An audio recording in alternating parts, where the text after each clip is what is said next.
Assalamualaikum warahmatullahi wabarakatuh.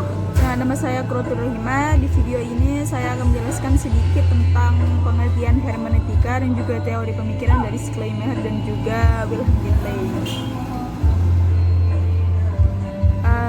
Hermeneutika itu berasal dari bahasa Yunani, hermenein yang artinya menafsirkan dan hermeneia yang artinya interpretasi. Dan secara istilah, terdapat banyak ahli yang mengemukakan pendapatnya mengenai definisi dari hermeneutika itu sendiri. Menurut Joseph Blatter, hermeneutika adalah suatu teori atau filsafat interpretasi makna. Menurut Paul Ricoeur, hermeneutika adalah teori yang mengatur tentang metode penafsiran, yaitu interpretasi terhadap teks, serta tanda-tanda lain yang dianggap sebagai sebuah teks.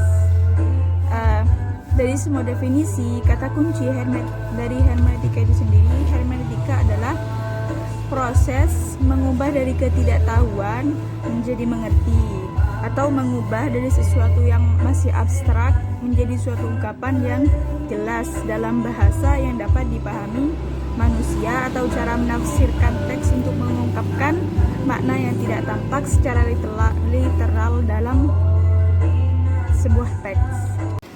Selanjutnya yaitu teori hermeneutika dari Schleiermacher. Menurut Schleiermacher ini ada dua teori hermeneutika, yaitu teori gramatikal dan juga teori psikologis. Teori gramatikal yaitu penafsiran yang didasarkan pada analisis bahasa. Jadi penulis harus menguasai aspek-aspek bahasaan. Contohnya yaitu seperti karangan dari Paramondia Anantatur, jadi yang berjudul Panggil Aku Kartini Saja. Jadi di buku itu Pram memposisikan dirinya sebagai Kartini. Jadi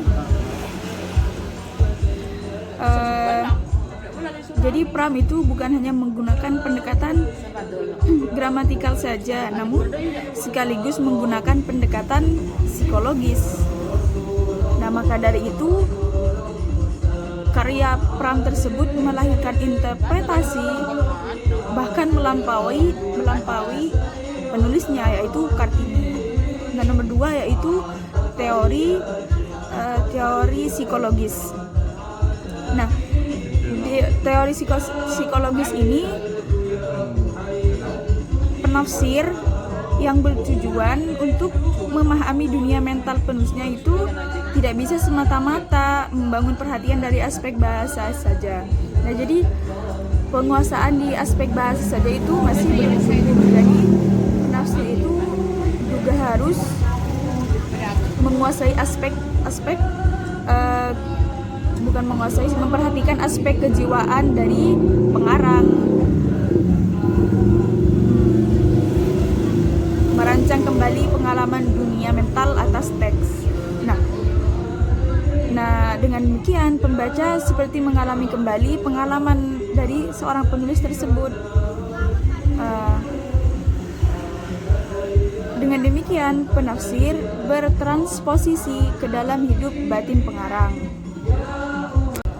Jadi selanjutnya yaitu teori hermeneutika menurut Wilhelm Ditley.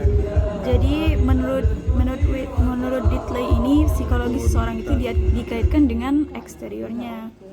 Jadi menurutnya itu psikologis itu sesuatu yang tercipta dari faktor eksternal dan eksteriornya. Jadi dari hal tersebut kemudian Wilhelm Ditley melahirkan teori hermeneutika, yaitu psikologi deskriptif.